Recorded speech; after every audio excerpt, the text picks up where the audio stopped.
नमस्कार दोस्तों, स्वागत है आपका हमारे यूट्यूब चैनल गुरु ज्ञानम में। दोस्तों देखिए, आज 27 जुलाई है और क्या है कि मतलब हमेशा से ये रहा है कि हम लोग एक गुरु मतलब गुरु का चैनल बनाए हैं और अ, जो भी इम्पोर्टेंट कड़ियाँ हैं इस गुरु वाले फील्ड में, उसको हम लोग हमेशा लाते हैं। तो आज का दिन एक तरीके से इसलिए खासियत है क्योंकि आज के दिन हमारा समर्पित है एपीजे अब्दुल कलाम को।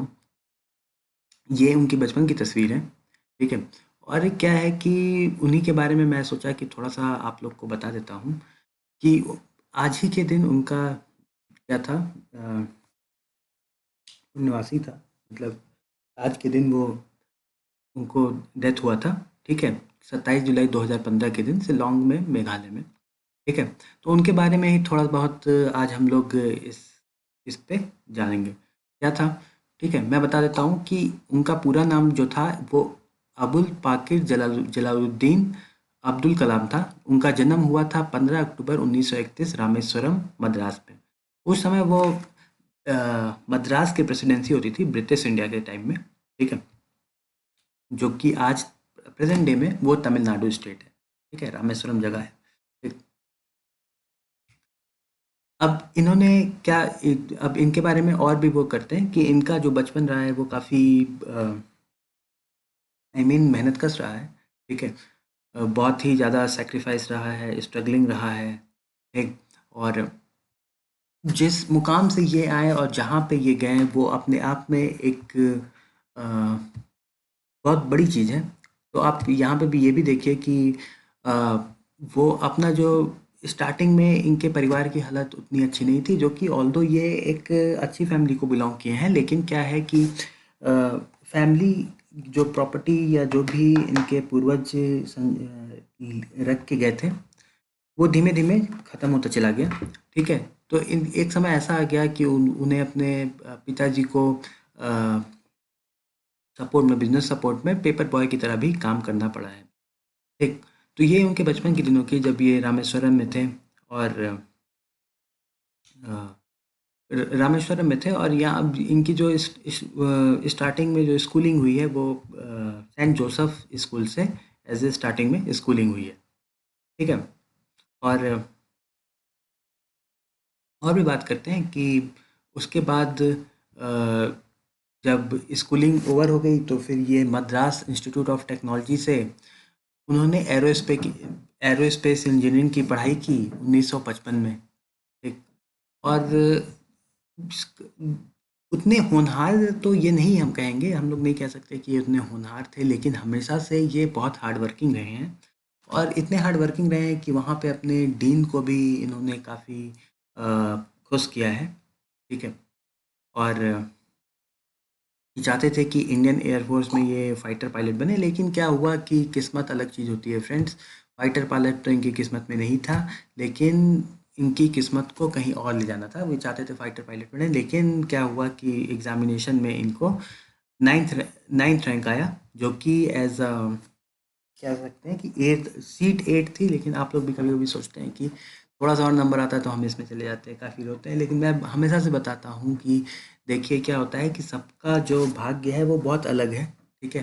तो इनका भी ऐसा ही था कि भाग्य अलग था, भाग्य इनको बहुत ही ऊँचाई पे ले जाना चाहता था, ठीक है? तो इंडियन एयर फ़ोर्स में एज़ अ फाइटर पायलट वो नहीं बन पाए, तो फिर उन्होंने एज़ अ साइंटिस्ट अपनी करियर स्टार्ट की, ठीक है? मद्रास इंस्टीट्यूट ऑफ टेक्नोलॉजी से उन्होंने एरोस्पेस में ख़त्म किया 1960 में। उसके बाद इन्होंने डीआरडीओ जॉइन कर लिया, ठीक है? और डीआरडीओ के बाद ये लोग ये विक्रम साराभाई जो थे, वो जो कि बहुत ही जाने माने स्पेस साइंटिस्ट थे, उनके साथ भी इन्होंने काम किया। फिर 1970 में इन्होंने ISRO, Indian Space Research Organisation में एज ज्वाइन किया और वहाँ पे वो प्रोजेक्ट डायरेक्टर बना करके उन्होंने ज्वाइन किया, ताकि जो सैटेलाइट थी, इंडिया की पहली सैटेलाइट, उस पे ये काम कर रहे थे, ठीक है? और डीआरडीओ और इन दोनों के साथ ये इस पे काफ़ी काम किया और आपको भी उसके आगे की चीज़ें पता है कि कैसे इन्होंने इनको एक मिसाइल मैन कहा जाता है, ठीक है? क्योंकि इन्होंने काफ़ी ज़्यादा काम किया था उस सैटेलाइट, इंडिया का नाम वर्ल्ड के उसमें लाने के लिए। और साइंटिफिक एडवाइज़र भी रहे हैं, ठीक है, प्रधानमंत्री के लिए।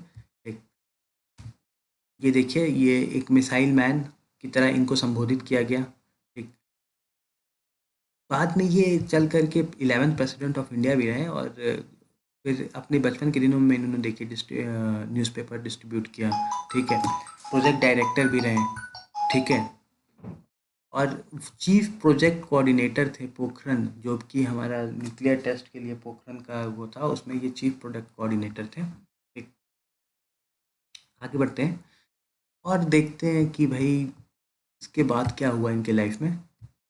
तो एज ए आप ये देखेंगे कि 11th प्रेसिडेंट रहे, और तो ये 2002 में जब एनडीए की सरकार थी, तो इन्हें 25 जुलाई 2002 में एनडीए की सरकार में के आर नारायण के बाद इन्हें प्रेसिडेंट बनाया गया, ठीक है, और 25 जुलाई 2002 से 25 जुलाई 2007 तक ये प्रेसिडेंट रहे हैं।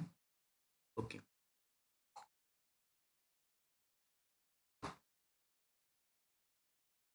और प्रेसिडेंट के रिटायरमेंट के बाद इन्होंने अपने जो पब्लिक स्पीचेस है और अ, ये सब चीज़ें वहाँ पे एज ए विजिटिंग प्रोफेसर भी कई जगह इन्होंने काम किया है। आईएम शिलोंग में, आईएम अहमदाबाद में, आईएम इंदौर में, और हमेशा से ये जाने माने थे कि विंग्स ऑफ फायर इन्होंने लिखी है।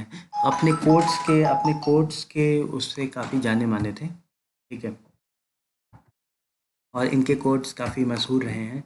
जैसे कि हमेशा ही ये एजुकेशन पे और मोटिवेटिंग कोट्स रहे हैं, ठीक है, educationist should build the capabilities of spirit of inquiry creativity. ये देखिए, हमेशा से ये चाहते थे कि बच्चे जो हैं वो सीखें, कुछ इंक्वायर करें, उनमें क्रिएटिविटी हो, एंटरप्रेन्योर एबिलिटी हो, तब जा कर के एक देश का विकास होता है। Entrepreneur and moral leadership among students and become the role model, ठीक है।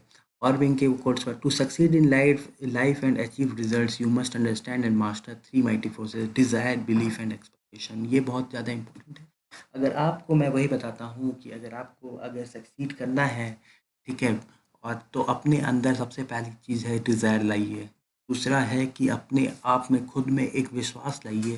पहला आपको एक, जब तक आप डिज़ायर नहीं करेंगे, तब तक आप किसी चीज़ को पाने की इच्छा नहीं करेंगे, तब तक आपके अंदर वो आ नहीं पाएगा। तो सबसे पहले है इच्छा लाइए, विश्वास कीजिए, और एक्सपेक्ट कीजिए कि कभी ना कभी आपका सिलेक्शन या आप जो भी कर रहे हैं उसमें सफलता जरूर, ठीक है। तो ये हमारी चैनल की तरफ से एक ट्रिब्यूट था एपीजे अब्दुल कलाम को, ठीक है। तो हमारे साथ बस बने रहिए, जुड़े रहिए, लाइक कीजिए, शेयर कीजिए, सब्सक्राइब कीजिए, ऐसे ही और वीडियोज़ के लिए धन्यवाद।